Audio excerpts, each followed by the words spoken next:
Bom dia a todos. Sejam todos bem-vindos. O meu nome é Eni Rossi e agora eu convido a todos sentarem o mais confortável possível nas suas cadeiras. Os que quiserem fechar os olhos podem fechar, para nós fazermos a nossa prece. E vamos rogar a Deus nosso Pai, a Jesus nosso Mestre e Guia, que possamos, aqui nesses breves momentos, abrindo o nosso coração e a nossa mente, podermos receber tudo aquilo que necessitamos, de acordo com o nosso merecimento, para que possamos sair daqui cada vez mais fortalecidos na nossa fé. Que assim seja. O nosso tema da manhã de hoje é do Evangelho segundo o Espiritismo, capítulo 24, a candeia sobre o alqueire. Por que Jesus fala por parábolas? Não há quem não conheça uma parábola que seja. A gente conhece várias. Independente da religião que siga, que professe, todo mundo sabe uma parábola de Cristo, ao menos. Mas para nós podermos entender por que Jesus falava por parábolas, né? Mas a maioria de nós, mas fica difícil, a gente não compreende, tem vários sentidos, o que quis dizer.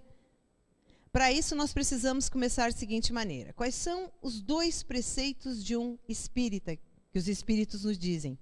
O primeiro preceito é: espírita, amai-vos. E o segundo, instruí-vos. Por que a importância de nos instruirmos? Claro, o primeiro é amar-nos uns aos outros. E o porquê de instruirmos? Porque nos instruindo, nós conseguimos compreender e entender. Nós precisamos nos reportar à época que aqui Cristo esteve. Porque nada é aleatório na criação divina. Tudo tem um propósito, tudo existe uma preparação entre os espíritos que vão participar daquela tarefa. Pois se nós, no nosso cotidiano, na família em que reencarnamos, os parentes, os vizinhos, o serviço, não, eu que escolhi, não. Tudo existe uma programação. Não significa que nós não participemos e não tenhamos o livre-arbítrio de escolher, de ficar ou ir, de fazer ou não fazer. Mas existe um roteiro. Assim como a gente nasce, os primeiros passos, vamos ser alfabetizados, vamos estudar para trabalhar. É como flui a vida. Então nós temos que nos reportar que naquela época, a vinda de Jesus na Terra, não foi num dado momento, agora Jesus vai nascer lá, não. Foi no momento em que a Terra já tinha condições de absorver todos esses ensinamentos do Cristo. E por que em determinado lugar? Por que não na China, na Rússia, no Japão, sei lá onde? Por que não? Por que na Galileia? Por que um povo tão humilde, ao que, com o longo do tempo, as religiões colocaram que eram pobres, que Jesus era pobre? Não devemos confundir pobreza com simplicidade, que era o povo da Galileia. O povo da Galileia era um povo simples.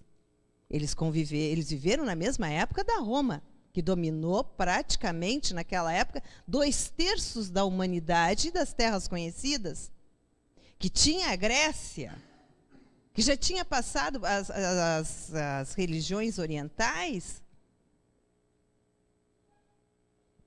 Por que ali? Porque ali se reuniram espíritos que já sabiam, já tinham a consciência de uma divindade única. Que a sua maneira, eles eram simples, era a maneira de vida por opção. Eles podiam sair dali, ir para Roma, ir para outra capital, algo que desse mais, ganhasse mais dinheiro, mas não. Eles eram um povo simples.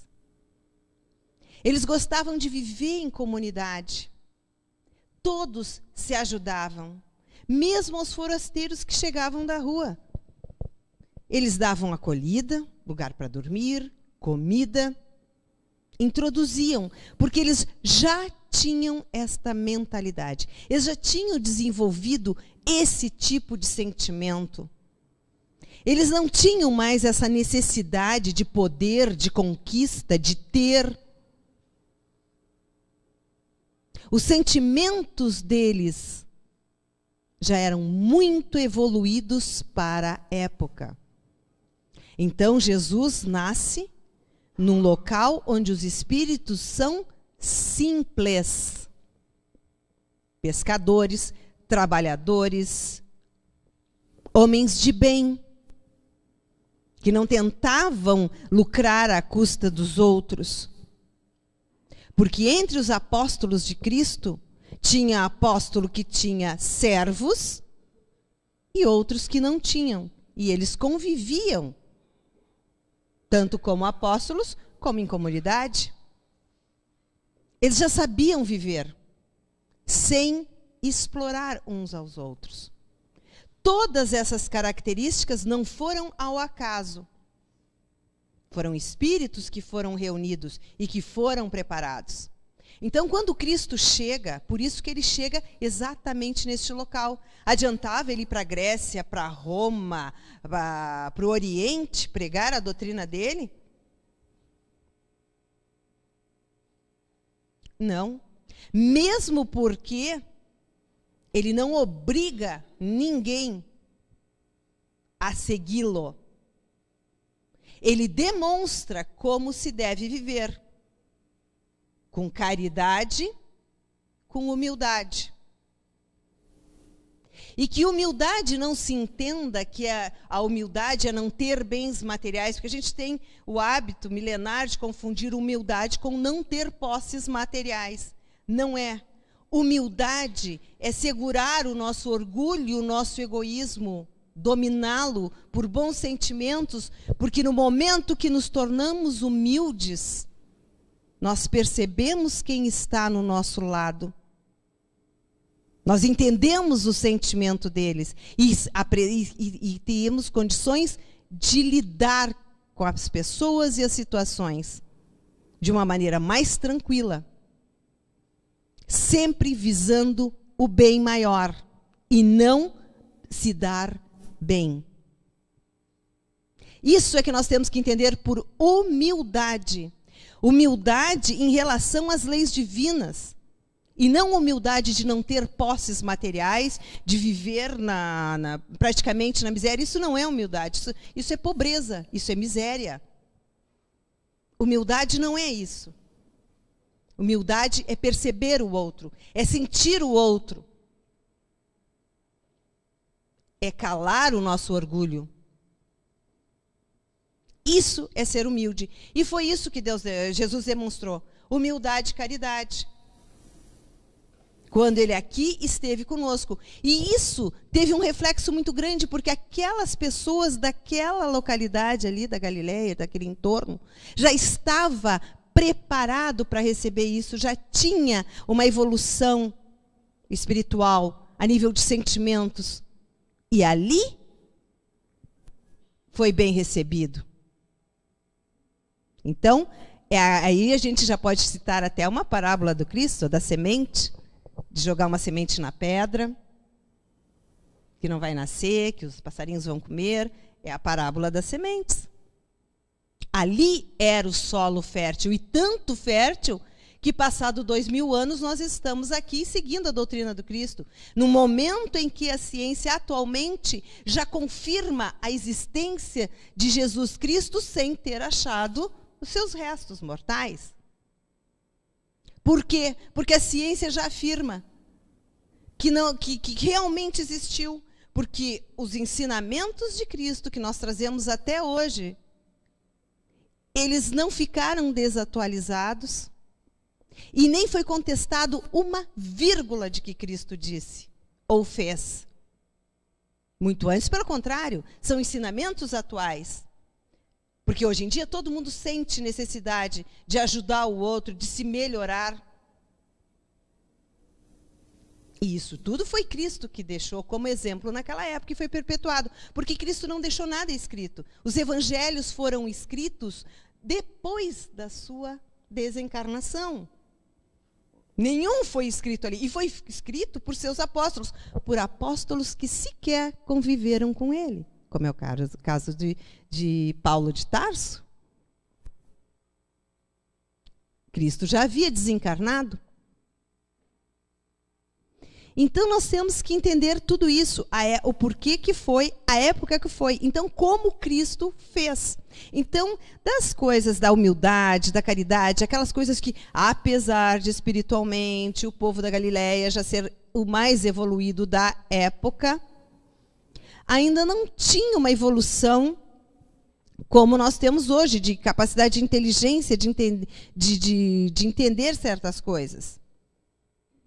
Então, o que ele fez? Da caridade, da humildade, do amor ao próximo, aquilo que já na época podia se entender, ele vivenciou.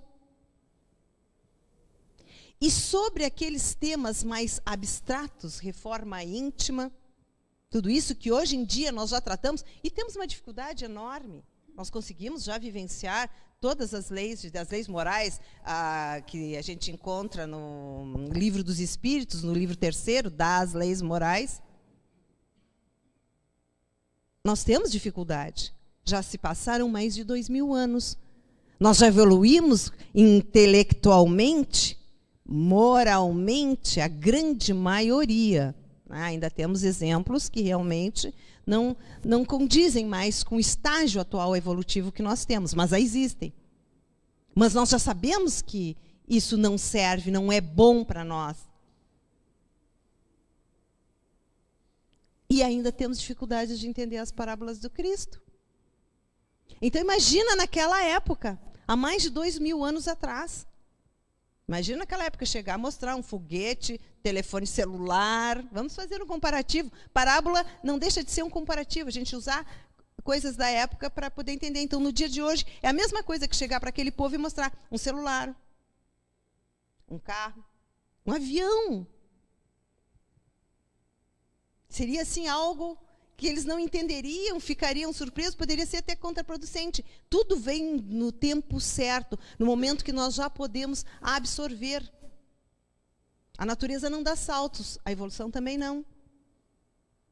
Então, Cristo, para que os seus ensinamentos não fossem perdidos, mas ele falou por palavras só por aquelas coisas que ainda eram muito abstratas, que para nós ainda temos dificuldade de vivenciar, de entender. Nós temos dificuldade de entender o sentido de o que é eterno, o que é imortal. Imortal a gente já tem mais facilidade, mas o que é eterno, por quê? Porque nós, como temos a visão da nossa vida terrena, que a gente nasce, cresce e desencarna, nós temos dificuldade de entender a eternidade. Nós temos dificuldade de entender quando os espíritos dizem que o tempo, para nós, assim, a nossa encarnação é como se fosse um momento para o plano espiritual. São todos, nós temos dificuldades. Então, imagina naquela época. Como fazer eles entenderem? Porque para andar, a não ser os romanos que tinham as bigas, né, que era do governo, ou as pessoas mais ricas, não, nem os mais ricos, eles andavam com os escravos carregando, tipo padiolas, as pessoas. Então, só quem tinha era o exército, porque era riquíssimo. As pessoas andavam a pé ou em cima dos seus animaizinhos. Então, imagina entender tudo aquilo. Mas Cristo tinha que deixar já a semente plantada. Então, ele fala por parábolas, as questões mais abstratas.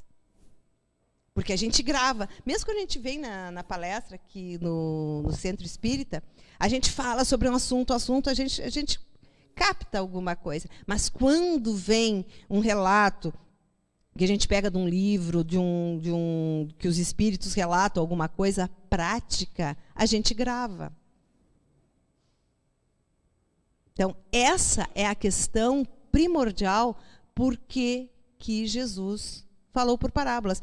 E por ser um espírito muito adiantado, conhecendo, sabendo por quê, não é porque ele achou que o pessoal na época não tinha inteligência. Isso tem a ver com amadurecimento. Vamos ver por nós mesmos. Quem já frequenta a casa espírita, já começou a fazer estudos, já começou a ler. Quando se relê um livro que se lê, mesmo as obras básicas, ou aqueles 13 livros do André Luiz, quando se lê esses livros de Emmanuel, de André Luiz, a gente lê uma vez. Quando a gente vai ler a segunda vez, a gente olha assim. Passado um tempo, a gente olha, mas como? Está escrito aqui com letras garrafais, como é que eu não enxerguei? Como é que eu não vi esse conceito? Ele estava aqui o tempo todo. Como é que eu li o livro? Eu li prestando atenção. Eu não li passando por cima, eu li estudando. Por quê? Porque o nosso amadurecimento, o nosso conhecimento já evoluiu. Essa é a importância de nos instruirmos. Quanto mais nos instruirmos, não é pegar o Evangelho, capítulo tal, livro dos Espíritos, pergunta tal, blá, blá, blá. Não é decoreba, é internalizar aquele conceito e, internalizando, vivenciar. Vivenciar a cada momento, desenvolver a nossa paciência, a nossa tolerância. Isso é o que importa, e é isso que Cristo quis mostrar. Então, por isso que ele fala por parábolas. Porque mesmo os apóstolos deles, apesar daquele povo da Galileia já estar com o coração preparado para receber, os apóstolos eram mais evoluídos, que Cristo podia falar algumas coisas com eles, mas não tudo.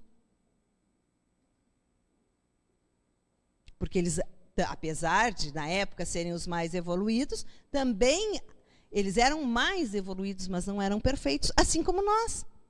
Como os Espíritos nos dizem. Eles não nos dizem tudo, não porque a gente não tenha a capacidade intelectiva, mas nós não temos o amadurecimento para enfrentar aquela realidade. E aí é mais prejudicial. É a mesma coisa nós, com os nossos familiares, com os nossos amigos. Certas notícias, certos acontecimentos, a gente não tem todo um cuidado para não chocar a pessoa, porque a pessoa pode se desestabilizar, porque a gente sabe que determinadas coisas ela ainda não tem aquele preparo. Foi esse o cuidado do Cristo. Mas ele precisava passar tudo isso. Por isso que ele falava por parábolas, e a gente não esquece. Mas por que é tão difícil? Elas, às vezes, chegam a dizer que elas são contraditórias. Nós temos que levar em consideração o seguinte: a linguagem da época, muito pobre em palavras, em que uma palavra designava várias coisas completamente diferentes uma das outras. Tá? Além disso, a questão da língua da época, os idiomas, as traduções e as interpretações que foram colocadas em cima. E mesmo se nós olharmos uma passagem de Cristo, porque os apóstolos não ficavam 24 horas do dia junto ao Cristo. Muitos ficavam sabendo por relatos dos companheiros, ou de vizinhos, ou de amigos. Então, se nós vamos ver, cada um relata praticamente a mesma coisa, mas com diferenças. Os próprios apóstolos, sobre a mesma passagem do Cristo. E eles estavam lá viveram junto na época. Quem conta um conto aumenta um ponto. Então, isso tudo que nós temos que entender. Filtrar tudo isso e tirar a essência. E quando entra a doutrina espírita, que Kardec codifica, o que os espíritos dizem, é essa luz. É o que o Cristo disse há 2000 anos atrás, o Consolador. Ou seja, que nós íamos entender, ele ia servir de consolo porque nós íamos entender a doutrina do Cristo. É isso que nós temos que entender. Então, tudo que está colocado aqui no quadro, está no Evangelho, no capítulo 24, porque Jesus fala por parábolas. Eu lhes falo por parábolas, porque vendo não veem, escutando não ouvem, nem compreendem. E a profecia de Isaías se cumprirá neles quando disse: vós escutareis com vossos ouvidos, e não ouvireis, e não olhareis com vossos olhos, e não vereis, porque o coração desse povo está entorpecido. Por que a gente não vê com os olhos de ver, não ouve com os ouvidos de ouvir? Por quê? Isso aí, hoje em dia, a gente já consegue perceber. Cada um enxerga, cada um vê o que quer ver. Mesmo na desencarnação, no relato dos espíritos, quantos espíritos desencarnados que não percebem que desencarnaram. Eles relatam que chegam em casa, querem falar com os parentes, eles não respondem, é como se ele não estivesse ali, e não percebem que desencarnaram. Não estão vendo com os olhos de ver. Por quê? Porque tem o coração entorpecido. E tem o ditado, o pior cego é aquele que não quer ver. O coração desse povo está entorpecido e seus ouvidos tornaram-se surdos. Quer dizer, não são surdos, tornaram-se, não querem ver, não querem ouvir. É ficar naquela zona de conforto. Porque mexer com orgulho, eu vou me sentir menor que os outros, a gente não sabe lidar ainda com isso. E eles fecharam seus olhos de modo que não vejam, seus ouvidos não ouçam, que seu coração não compreenda. No momento que fecha os olhos, os ouvidos, o coração não compreende. E que, estando convertidos, eu não os cures. Isso aqui está no Evangelho de São Mateus. Estando convertidos, eu não os cure. Não basta vir no centro espírita, não basta ler um livro, tomar o passe, se a gente não vivenciar, se a gente não colocar no nosso lado prático da vida todos os preceitos das leis morais. Ou seja, estamos convertidos, mas não tem como nós não curarmos. Porque depende única e exclusivamente da nossa postura. Vêm, olham, ouvem, não compreendem. Dizer-lhes tudo, pois, seria inútil no momento, mas a vós eu vou-lo digo, porque vos é dado compreender esses mistérios. Então, Cristo é quando Cristo diz para os apóstolos, que ele não diz tudo, que os apóstolos perguntam, mas por que tu não fala para o povo o que fala para nós? E ele explica. Aí a gente pergunta-se que proveito o povo poderia tirar dessa multidão de parábolas cujo sentido ficou oculto para eles? Jesus se exprimiu por parábolas apenas sobre as partes de alguma sorte abstratas de sua doutrina, mas tendo feito da caridade para com o próximo e da humildade a condição expressa de salvação. Tudo o que disse a esse respeito está perfeitamente claro, espírito explícito e sem ambiguidade. Ou seja, não tem sentido duplo, não tem duas interpretações. E é por isso que a ciência está comprovando que Jesus Cristo existiu. Porque não existe ambiguidade, foi explícito, foi claro. Sobre outras partes, não desenvolvia seu pensamento, senão aos seus discípulos, estando estes mais avançados moral e intelectualmente. Jesus pôde iniciá-los nas verdades mais abstratas. Por isso ele disse: aquele que já tem, mais será dado, que é aquela outra parábola. Um ganha uma moeda, duas moedas, aquele que ganhou mais ganhou, e o que perdeu, mais perderá. Quem mais desenvolver amor, mais terá. Quem menos desenvolver amor, menos terá. Isso é o significado aqui, já passamos por duas parábolas. Só nessas questões aqui.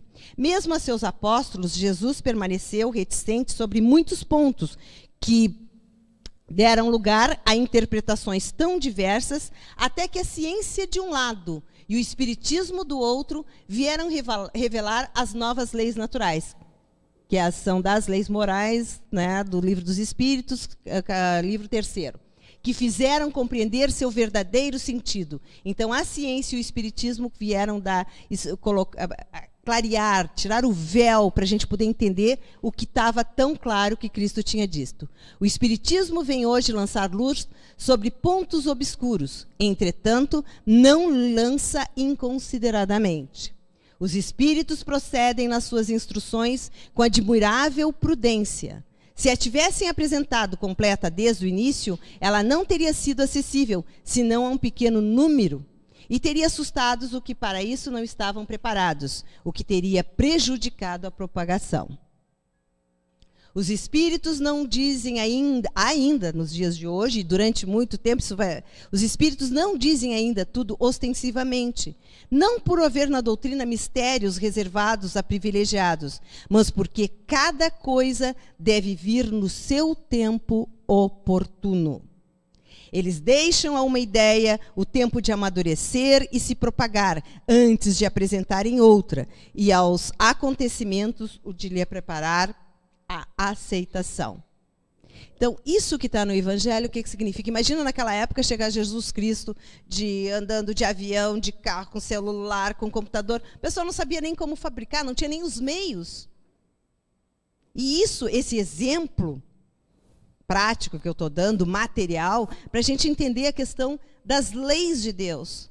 É evolução. Nós vamos, quanto mais nós evoluirmos, nos instruirmos, vivenciarmos, e é simples. É bom dia, boa tarde, com licença, por favor, obrigado.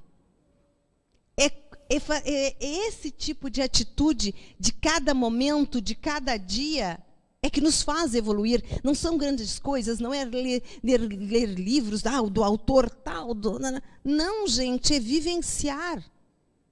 Nós temos tudo nas obras básicas. Claro que os livros complementares são interessantes, porque nós dependemos disso, porque nós temos muita dificuldade ainda. E o segredo todo está onde, se é que se pode dizer segredo? No nosso orgulho e egoísmo. Dominarmos isso e transformarmos em sentimentos bons para com o próximo. Isso nos faz bem. Quando a gente se engaja numa campanha para ajudar determinadas coisas, ajudar pessoas quando dá esses problemas de enchente, disso, a gente não se... Mesmo que ninguém saiba que a gente ajudou, e principalmente quando não sabem, isso nos traz uma paz interior, uma calma, uma vontade de prosseguir. São nessas pequenas coisas, não são nas grandes obras. Aí que está a maravilha da criação de Deus. Todos nós podemos fazer uma contribuição pequena, não é grandes obras. Essa é a grande obra nossa. E isso foi que Jesus exemplificou para nós. E isso que ele deixou nas parábolas. E aí vem a parábola que é a candeia sobre alqueire. Aí para a gente já começa assim, candeia sobre alqueire, o que é isso? Porque alqueire, para a gente, no primeiro pensamento, alqueire o que é? É uma medida agrária. Não colocar candeia sobre alqueire, o que é uma candeia? A candeia é um potezinho de metal de cerâmica que botavam óleo com uma estopa, com uma corda para a luz. Isso é uma candeia. E o alqueire? O alqueire é uma medida agrária? Não, naquela época o alqueire era aquelas cestas que eram feitas, colocada uma de cada lado do jumentinho, do burrinho, ali para carregar as coisas. Então, não botar aquela chaminha de luz do potinho, não colocar aquela cestinha em cima, porque ninguém vai enxergar a luz. Então, o que dizem os apóstolos? Aqui nós temos a de Mateus e a de Lucas. Mateus diz, não se acende uma candeia para colocá-la sobre o alqueire, mas coloca-se sobre um candeeiro a fim de que ela clareie todos aqueles que estão em casa. Aí São Lucas já diz, não há ninguém que depois de ter acendido uma candeia a cubra com um vaso ou a coloque sobre a cama, mas a põe sobre o candeeiro, a fim de que todos aqueles que entrem vejam a luz. Porque não há nada de secreto que não deva ser descoberto, nem nada de oculto que não deva ser conhecido e manifestar-se publicamente. Bom, mas assim, os espíritos não dizem tudo, vão revelando aos poucos. Agora aqui eu tenho que botar a luz. Mas como assim? É contraditório, não é? Expor a luz aqui, eles vão com calma, de repente, conforme a gente já tem condições de, como crianças, a gente vai explicando, ensinando as coisas conforme o tempo. Mas o que é, então, é incoerente? Não. Aqui, quando se fala acender a luz, é a nossa luz interior. Jesus disse, nós temos a nossa luz interior. E é isso que nós estamos até hoje, tentando acender e deixar cada vez mais brilhosa a nossa luz interior. Desenvolver os nossos sentimentos de amor e caridade.